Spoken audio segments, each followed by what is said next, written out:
show you some of the subtle differences here between the 494 machine and 492 machine. As you can see here on the 494, the feed roll's hinge open. They can also be unpinned and taken off onto the stand like you see sitting over there.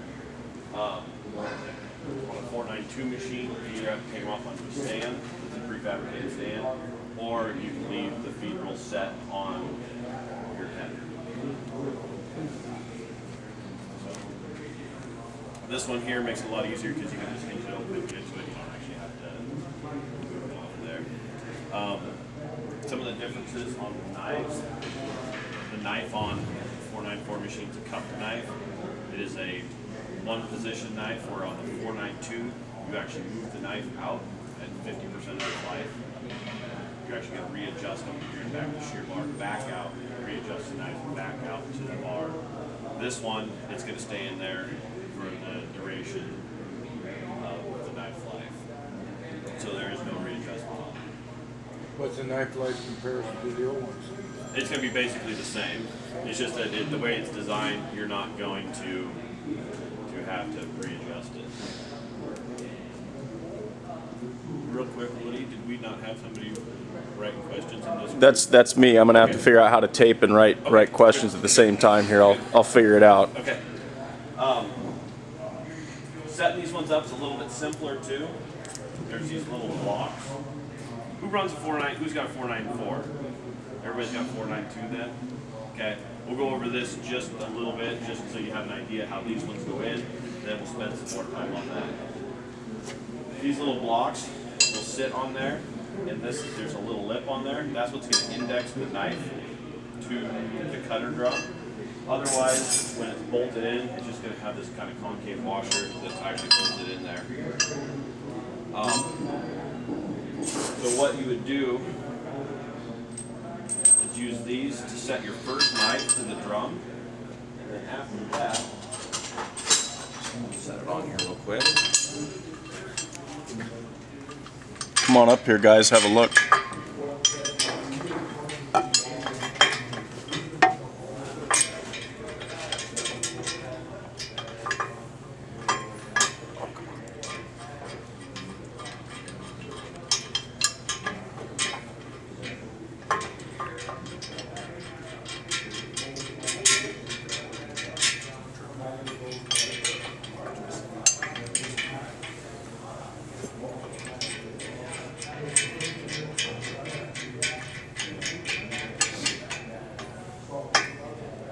Okay, if everybody wants to take a step up here, you can see that little notch is sitting on the web of the cutting cylinder.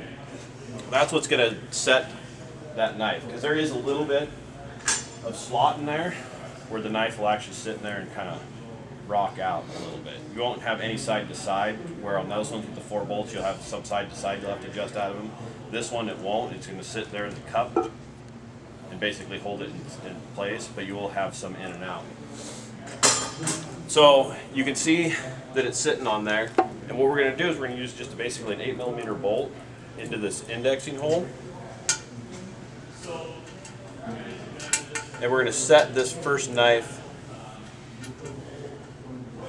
to the bolt. Let's get started here.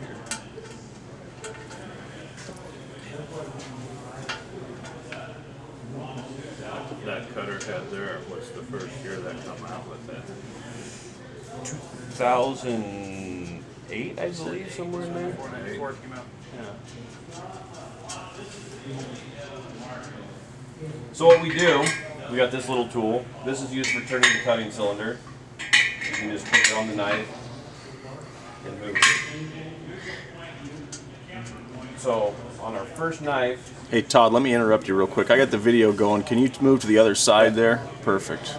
I don't want you to put your back to the guys, but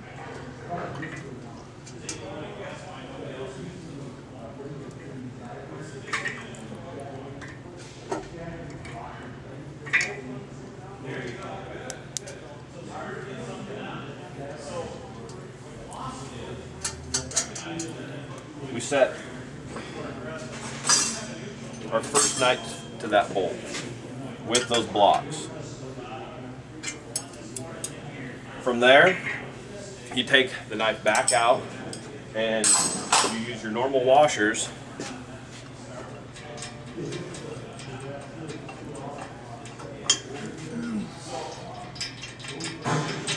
So just to be clear, Todd, that's a special tool that That's you're a taking special off tool of that that comes comes with with the there? machine. Okay.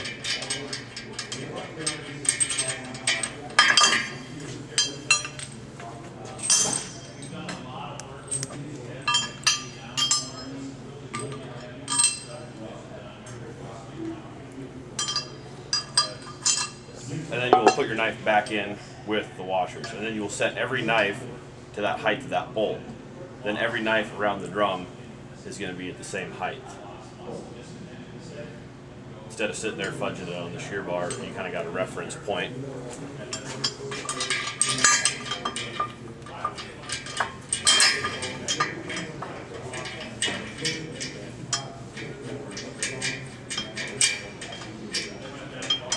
And so we just took the old knives out. What do we do with the bolts that were in there?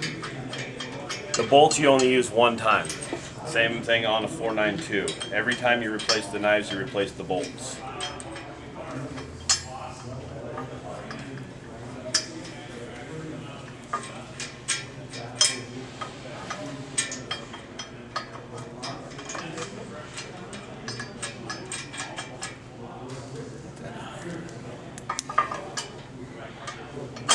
And see, on this you still have, like I said, a little bit of rocking force going back and forth, so you can set that to the bolt. Makes it a little bit quicker and easier than going through and having to adjust all the bolts. On these machines too, there is no threaded bar on the backside. You just got threaded holes into the drum. So when you get them off, make sure you kind of blow them out, get all the dirt and crud and dust and rust out of there before reinstalling them. So from here, we'll take a step over to there and we'll kind of show you this one, see how most of this group is going to be. Have this